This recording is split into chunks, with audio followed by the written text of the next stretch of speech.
Pacto narcísico da branquitude. Você já deve ter se deparado com este termo, provavelmente na internet. Se não está chegando aqui para conhecer um pouco mais sobre ele, fique até o fim e assista o vídeo todo. Se você quer ter um pouco mais de entendimento, também assiste o vídeo todo. Mas se você não se deparou com esse termo, vai se deparar em algum momento, está se deparando com ele agora aqui no vídeo, porque ele está em alta, sendo debatido bastante, assim, né? Então é sobre isso que eu quero conversar aqui. Assiste até o fim.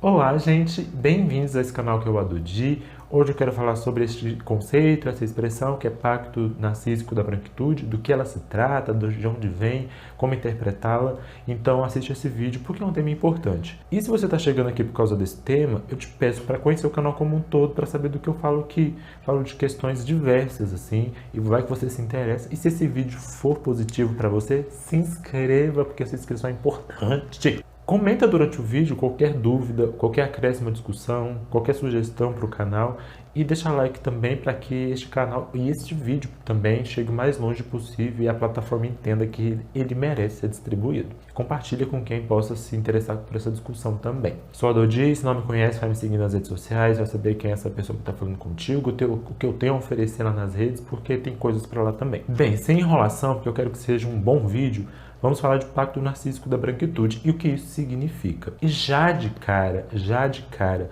esse vídeo está baseado na tese de Cida Bento sobre essa questão. Que tese? A tese tem o título Pacto Narcísico no Racismo, Branquitude e Poder nas Organizações Empresariais e no Poder Público. Cida Bento é uma psicóloga que fez doutorado, o seu doutorado na USP, Universidade de São Paulo. Esta foi a tese que ela produziu, pensando esses pactos narcísicos da branquitude no poder público, nas empresas. Então, é nela que eu estou me inspirando aqui, até porque ela é responsável por este conceito e por essa expressão. E, inclusive, vou deixar aqui o link para que você tenha acesso a essa tese. Ela é de domínio público, ela foi feita pela USP, né? Ela fez a tese dela na USP e você pode baixar de graça, 0800, e ler e ter sua própria interpretação, inclusive. E esse vídeo também está baseado, de alguma forma, na entrevista que ela deu para a série Branquitudes na Globoplay. Você só precisa de login, porque essa série você não precisa pagar para assistir. Basta acessar e fazer o seu login na Globoplay e assistir. É o segundo episódio dessa série e ela dá uma entrevista sobre essa questão do Pacto Narcísico da Branquitude. E aí eu vou deixar esses dois links aqui na descrição. Bem, vamos ao que importa. Este tema está muito em alta, sendo discutido com muita frequência, porque a gente tem observado um movimento muito forte, por exemplo, na internet, de como brancos se protegem sempre, né? E recentemente houve uma questão envolvendo o Enzo Celulari e o Felipe Neto, no qual o Enzo Celulari fez um tweet se questionando, né, dizendo que as pessoas estão comendo menos carne, e aí o questionamento que ele faz é: será que estão mais conscientes ou não estão conseguindo comprar? Causou um bafafá, com razão, porque é um tweet irresponsável, e o Felipe Neto saiu em defesa do Enzo Celulari, porque, Enzo Celulari não tem que saber de tudo, coitado, vai ver, ele só não tem as informações completas. Enfim, uma defesa que ele fez ali do Enzo Celulari. Estou citando isso aqui como exemplo, eu não vou ficar falando de Felipe Neto e Enzo Celulari, mas como exemplo porque as pessoas estavam usando essa defesa do Felipe Neto com o Enzo Celulari, usando a questão do pacto narcísico da branquitude, e que aqui ele pode ser aplicado. E de fato pode, vocês vão entender no decorrer do vídeo. Essa movimentação trouxe à tona novamente a questão do pacto narcísico da branquitude. Mas o que é esse pacto narcísico da branquitude? O que é isso? Primeiro, quando a Cida Bento fez a tese de doutorado dela, ela estava pensando a branquitude dentro de empresas, dentro de organizações da sociedade civil, como espaços políticos, enfim. E ela estava pensando como essa branquitude funciona e como ela vai lidando consigo própria ali, né? E assim, para a gente ser didático, até porque o próprio conceito e a expressão ela tem a sua didática, a gente está falando de um pacto, ou seja, de um acordo, né? Pacto é acordo. E narcísico é uma referência a Narciso, daquele carinha que viu seu reflexo na água e ficou apaixonado por si próprio, né? Ficou assim, meu Deus, como eu sou incrível. E branquitude tem a ver com o conjunto de pessoas brancas, os seus valores, enfim, suas questões. É um conceito que consegue ser bem explícito, assim. E caso você não conheça o termo branquitude, isso exige um vídeo só sobre esse conceito, mas já tem um vídeo, inclusive, do Murilo Araújo, do Mundo Pequeno, sobre o conceito de branquitude, e você pode assistir lá depois que terminar esse vídeo. E aí, ela está observando isso, e aí ela cita essa necessidade de pensar o pacto dessa branquitude, por quê? Inclusive ela diz na entrevista. Quando a gente fala de racismo, sempre se pensa as pessoas negras, os problemas que atingem as pessoas negras, aquilo que ela, a própria Cida, chama de problema negro. Ou seja, o racismo tem a ver com as questões que atingem as pessoas negras e todos os problemas que elas sofrem por causa disso. Mas onde está o branco? Onde é que o branco se encaixa na questão do racismo? Ele é um ator deste racismo ou não? Por que os brancos, por exemplo, nunca discutem racismo? E assim, é uma questão ampla, mas é bem por aí. Ela está pensando nessas questões, ela está pensando esse rolê todo aí. E aí a gente consegue observar várias coisas que a Cida Bento traz pra gente e a gente próprio observando a sociedade consegue entender o que é esse pacto narcísico. Esse pacto narcísico da branquitude envolve nada mais nada menos, assim, se a gente for pensar de uma forma mais simples, a forma como as pessoas brancas, como essa branquitude, esse conjunto de pessoas brancas se protegem e se comportam de uma forma para que elas, enquanto grupo, se autopreservem, para que elas se mantenham exatamente onde elas estão. Como assim? Brancos na nossa sociedade são pessoas privilegiadas, elas têm o poder das decisões dentro das empresas, dentro do espaço social como um todo, geralmente e na maioria das vezes, em quase 100%, são as pessoas brancas que têm na sua mão o poder de decisão, de decidir quem vai ocupar uma vaga de emprego, de decidir quem vai ter mais voz em um determinado espaço, e enfim, são essas pessoas que são as privilegiadas de fato, as que têm mais acesso, as que têm mais domínio e poder de fala nessa sociedade. Então, esse pacto narcísico tem a ver, e aí quando você observa a Cida Bento trabalhando isso, tem a ver com este pacto silencioso ou não de pessoas brancas continuarem garantindo esses privilégios, continuarem garantindo o seu domínio nessa sociedade. É uma forma de garantir a continuação dos seus privilégios, a continuação deste poder que elas têm. E aí você consegue observar esse pacto narcísico da branquitude quando os brancos estão se defendendo e garantindo o seu poder privilegiado nessa sociedade. É uma forma de manutenção do seu próprio grupo num espaço hegemônico, assim, né? De garantir com que eles continuem nesse espaço de poder. E aí, assim, podemos citar alguns exemplos recentes, porque eu estou falando aqui de autopreservação, de proteger o seu poder enquanto grupo e como é que a gente pode pensar em alguns exemplos didáticos assim. Por exemplo, recentemente a gente teve o Big Brother Brasil, teve todas aquelas questões que envolveram o programa, várias pessoas negras ali dentro foram problemáticas e temos o exemplo claro da Carol Conká. E aí quando você observa a Carol Conká, ela foi muito criticada por muitas pessoas, e muitas pessoas brancas. Posso citar aqui como Karen Kardashian, Rafa Kalimann e tantas outras pessoas. E a Carol, de fato, teve seu comportamento problemático e passível de ser criticada por conta desse comportamento. Mas, dentro da mesma casa, havia Rodolfo e Juliette, por exemplo. Juliette teve várias falas racistas, várias falas homofóbicas. Rodolfo foi homofóbico, foi racista. E aí você percebe que a reação das pessoas brancas a Rodolfo e Juliette foi muito diferente da reação contra a Carol Conká. Por exemplo, por exemplo, Rafa Kalimann recentemente cometeu alguns deslizes, vamos dizer assim, homofóbicos e enfim. E aí, por exemplo, por que Karen Kardashian, que é uma personagem, né, feita por um homem gay, saiu em defesa imediata a Rafa Kalimann de forma tão protecionista, sendo que quando a Carol Conká cometeu os erros dela, ela teve toda uma disposição de criticar fortemente, porque as críticas que ela fez a Carol foi muito forte, e ela teve essa disposição. Por que quando uma pessoa branca errou, ela foi mais educadinha, mais pacífica no comportamento, e com a Carol Conká ela foi mais pertinente, mais até agressiva, assim. É disso aqui que se trata essa questão de pacto narcísico da branquitude, assim. Pessoas brancas, elas se protegem, elas se preservam e elas se defendem. Quando uma outra pessoa, também branca, erra ou comete algum deslize, outros brancos saem em defesa daquela pessoa. Mesmo que fazendo alguma crítica àquele outro branco, esses brancos vão proteger aquela outra pessoa branca daquele erro dela e vão tentar criar uma barreira para que as críticas não cheguem até essa pessoa branca ou para invalidar essas críticas que a pessoa branca está recebendo de outras pessoas. Então, pacto narcísico da branquitude tem a ver com isso, assim, tem a ver com brancos se defendendo, tem a ver com brancos se protegendo, tem a ver com brancos cuidando de si, para garantir que o seu privilégio enquanto grupo continue. E por mais que a Cida Bento estava tratando de empresas e organizações da sociedade civil, isso também se encaixa aqui no que a gente está citando de exemplo, porque no final das contas é um grupo protegendo a si mesmo. E aí, para ficar lá na Cida Bento e na tese que ela escreveu na verdade, uma observação que, por exemplo, ela percebe, e que a gente no nosso dia a dia percebe facilmente também, é que, por exemplo, quando você observa as empresas, quem tem o poder de decisão dentro das empresas? 99% das vezes são pessoas brancas. Os cargos mais altos de empresas são cargos ocupados por pessoas brancas. E são os cargos mais altos que é onde se encontram os principais e os maiores poderes de decisão.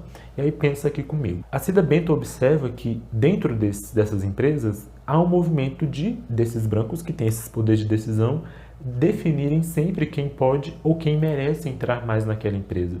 E aí o que é perceptível é que sempre quando se há uma necessidade de escolher pessoas que vão entrar naquela empresa, brancos sempre escolhem outros brancos. É aquela famosa questão que a gente sempre fala sobre emprego e etc., de que pessoas negras sempre são deixadas por último.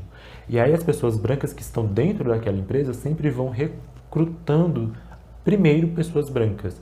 São sempre brancos escolhendo brancos, sempre brancos trazendo para dentro das suas empresas, das suas organizações, outras pessoas brancas. E só vai aparecer uma pessoa não branca na falta de uma pessoa branca. Tá compreendendo do que eu estou tratando aqui? A gente está falando dessa autopreservação. Então esse pacto narcísico da branquitude tem a ver com isso, assim, com este movimento de pessoas brancas defendendo umas às outras, se protegendo umas às outras e se escolhendo entre si em momentos de decisão, assim.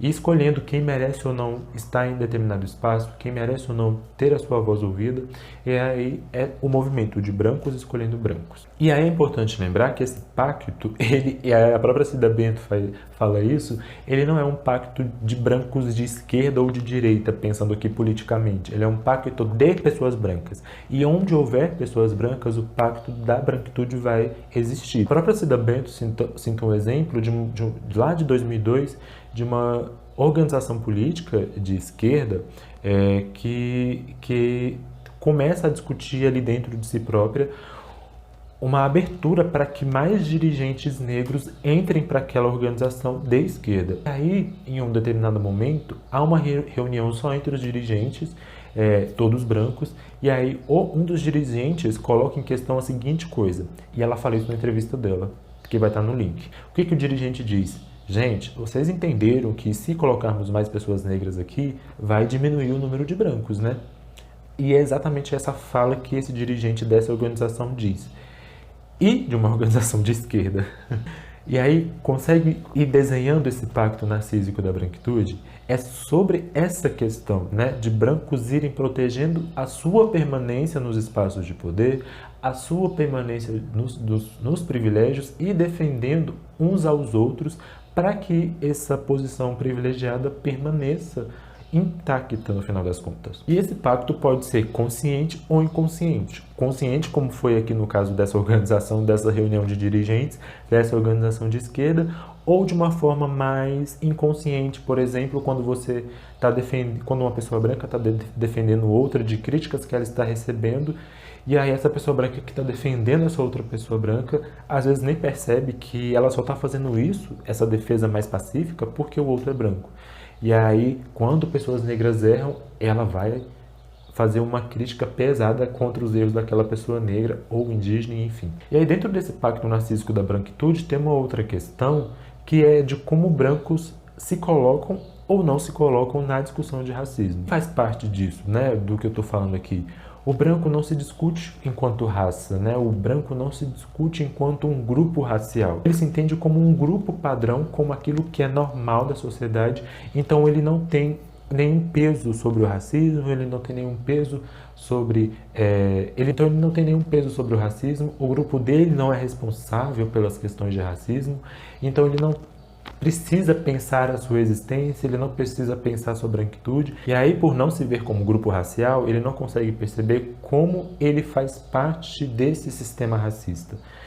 E aí, quando se fala de racismo, os brancos sempre estão pensando, vamos chamar a pessoa negra, vamos entender como o racismo atinge as pessoas negras. Porque aí tem uma outra questão, quando se trata dessa branquitude dessas pessoas brancas. Ou o branco entende o que o racismo existe, mas aí quando ele entende o que o racismo existe, ele só pensa a questão da perspectiva das pessoas negras e nunca a sua branquitude, como isso é parte fundamental para a existência do racismo.